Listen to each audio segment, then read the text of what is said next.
Le discours narrativisé est une technique narrative qui est à la fois synthétique, efficace et élégante. Vous en avez forcément déjà croisé au cours de vos lectures, mais vous n'avez peut-être pas remarqué de manière tout à fait consciente. Et c'est le signe qu'il s'agit d'une technique véritablement naturelle. Vous vous souvenez que dans ma vidéo sur les dialogues, je vous conseillais d'être particulièrement efficace lorsque vous rapportez les paroles de vos personnages et de vraiment aller à l'essentiel, ce qui n'est pas toujours facile. Eh bien, le discours narrativisé, c'est une méthode pour obtenir ce résultat et gagner en efficacité. Vous gagnerez aussi en fluidité et en style si vous parvenez à parfois intégrer un petit peu de discours narrativisé. Et je vais vous expliquer pourquoi. D'abord, petit point de définition. Qu'est-ce que le discours narrativisé ? Le discours narrativisé, c'est lorsque le narrateur nous dit ce qu'a dit le personnage. C'est-à-dire qu'au lieu d'avoir l'intégralité de ses paroles retransmises au style direct, entre guillemets, on a une version condensée et synthétique de ces paroles rapportées par le narrateur. C'est-à-dire qu'au lieu d'avoir Ophélie dit « J'ai passé une excellente soirée hier parce que avec mon amoureux nous sommes partis à la chasse au loup-garou », vous allez avoir « Ophélie raconta son étrange soirée à chasser des loups-garous ». Le petit manuel de stylistique de Eve-Marie Alba souligne l'intérêt du discours narrativisé de la manière suivante. D'abord, il opère une condensation du discours, il le rend donc plus efficace, plus rapide, et ça permet parfois de fluidifier un texte qui serait un petit peu trop bavard. Le contenu des paroles, le discours, est transformé en événement par l'entremise du narrateur. Et cette manière de transformer un discours en événement permet à l'action d'être plus rapide et de progresser plus vite. Le risque, si on utilise trop le discours narrativisé, c'est d'effacer les personnages au profit du narrateur, de ne plus avoir beaucoup de discours directs, moins de discours directs que ce qu'attendrait le lecteur, mais par contre d'avoir machine dit telle chose, machine répondit telle autre, elle se disputèrent à tel propos, et vous voyez qu'au bout d'un moment ça manque un petit peu de vie.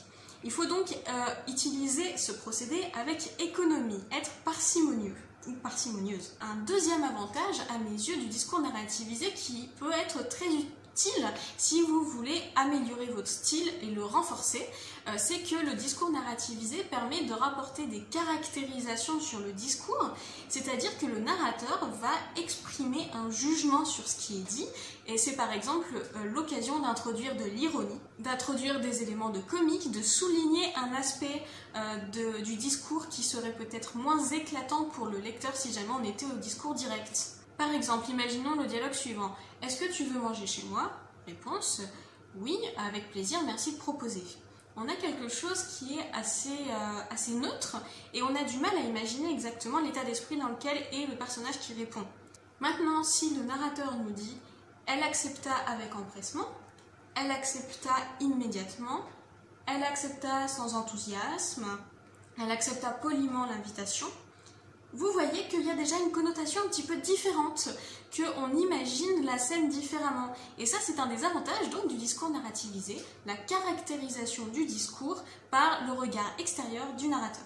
Évidemment, vous l'avez compris, le discours narrativisé permet de résumer en quelques mots des discussions qui peuvent être longues. C'est particulièrement utile lorsque un de vos personnages rencontre un autre personnage et lui raconte ce qui lui est arrivé par le passé et que vous l'avez déjà montré, que le lecteur sait ce qui s'est passé, mais qu'il faut absolument montrer cet échange d'informations.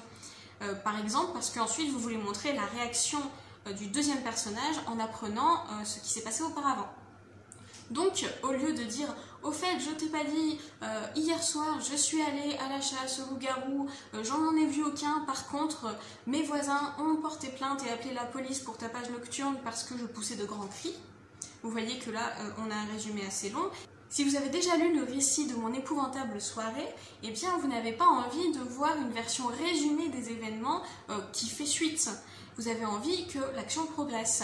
Et grâce au discours narrativisé, on a donc Ophélie raconta l'horrible soirée qu'elle passa et la façon dont elle se retrouva au poste pour tapage nocturne. Même si honnêtement, je pense pas qu'on se retrouve au poste pour tapage nocturne, mais aussi qui va vraiment à la chasse au loup-garou. Un autre intérêt du discours narrativisé, c'est que ça permet aussi parfois de ne pas trop en dire. Par exemple, si vous voulez entretenir le suspense et que vous ne voulez pas que le lecteur sache exactement tout ce que fait ou tout ce que dit votre personnage, le discours narrativisé peut être extrêmement efficace. Par exemple, dans le cas d'une histoire où vos personnages ont un plan spectaculaire, extrêmement bien pensé et que vous voulez impressionner et amuser votre lecteur en lui faisant découvrir ce plan au fur et à mesure qu'il est mis en place.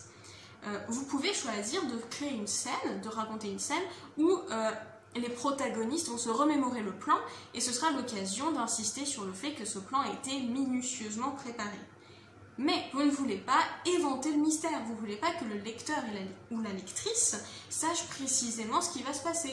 Donc au lieu d'avoir du discours direct, au fait, nous allons partir demain à telle heure, nous allons faire telle chose, etc., vous allez utiliser du discours narrativisé. Machin et machine se remémorèrent une dernière fois le plan.